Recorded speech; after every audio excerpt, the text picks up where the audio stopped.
The House voted Wednesday to censure Republican Representative Paul Gosar of Arizona for posting an animated video that depicted him killing Democratic Representative Alexandria Ocasio-Cortez with a sword, an extraordinary rebuke that highlighted the political strains testing Washington and the country, calling the video a clear threat to a lawmaker's life. Democrats argued Gosar's conduct would not be tolerated in any other workplace and shouldn't be in Congress. The vote to censure Gosar and also remove him from his House committee assignments was approved by a vote of 223 to 207, almost entirely along party lines, with Representatives Liz Cheney of Wyoming and Adam Kinzinger of Illinois the only Republicans voting in favor. Gosar had deleted the tweet days ago amid the criticism, but he retweeted the video late Wednesday shortly after the vote. He showed no emotion as he stood in the well of the House after the vote, flanked by roughly a dozen Republicans as Speaker Nancy Pelosi read the censure resolution and announced his penalty. He shook hands, hugged and patted other members of the GOP conference on the back before leaving the chamber. Republican Minority Leader Kevin McCarthy called the censure an abuse of power by Democrats to distract from national problems. He said of the censure, "A new standard will continue to be applied in the future, a signal of potential ramifications for Democratic members should Republicans retake a majority." But Democrats said there was nothing political about it. These actions demand a response. "We cannot have members joking about murdering each other," said Pelosi. "This is both an endangerment of our elected officials and an insult to the institution." Ocasio-Cortez herself said in an impassioned speech, "When we incite violence with depictions against our colleagues, that trickles down to violence in this country. And that is where we must draw the line."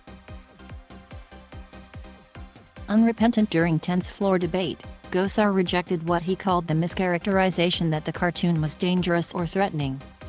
"It was not. I do not espouse violence toward anyone. I never have.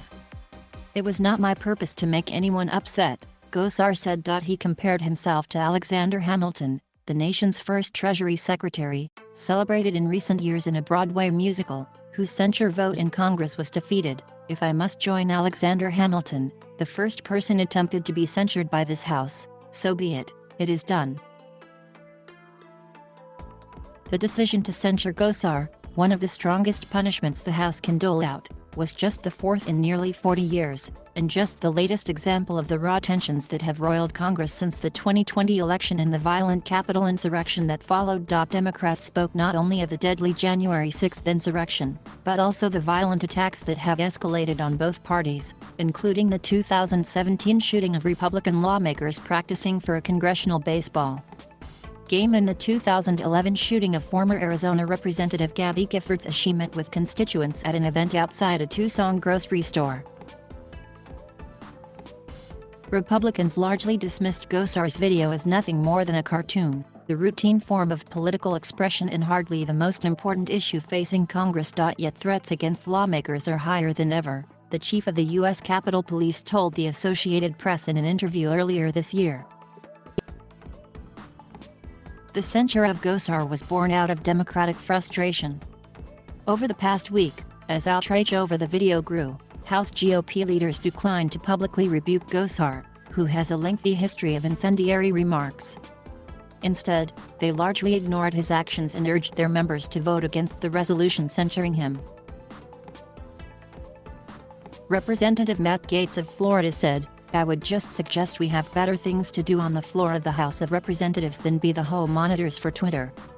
The resolution will remove Gosar from two committees, Natural Resources and the Oversight and Reform Panel, on which Ocasio-Cortez also serves, limiting his ability to shape legislation and deliver for constituents. It states that depictions of violence can foment actual violence and jeopardize the safety of elected officials, citing the January 6th attack on the U.S. Capitol as an example. Gosar is the 24th House member to be censured.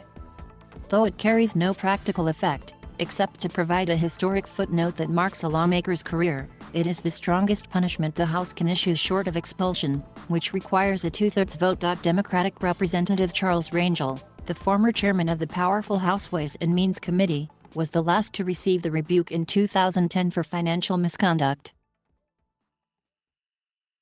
It would also be second time this year the House has initiated the removal of a GOP lawmaker from an assigned committee, the first being Marjorie Taylor Greene of Georgia. Gosar, a six-term congressman, posted the video over a week ago with a note saying, "Any anime fans out there?"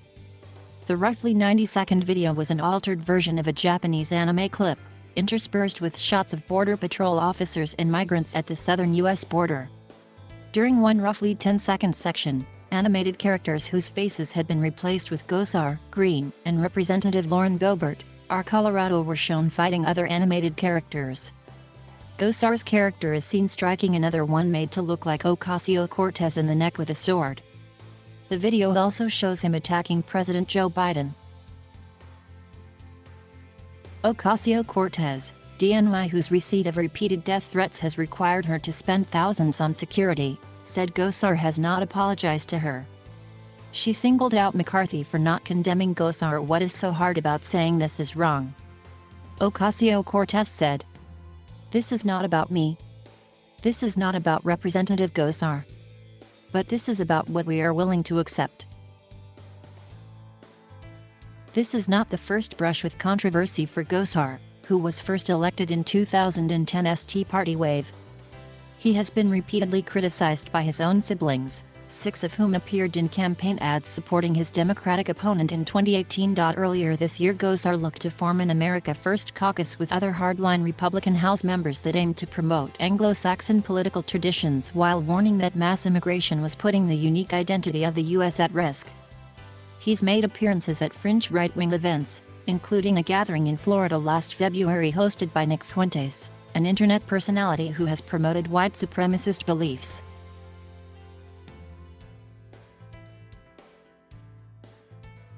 Thank you for watching. Please subscribe.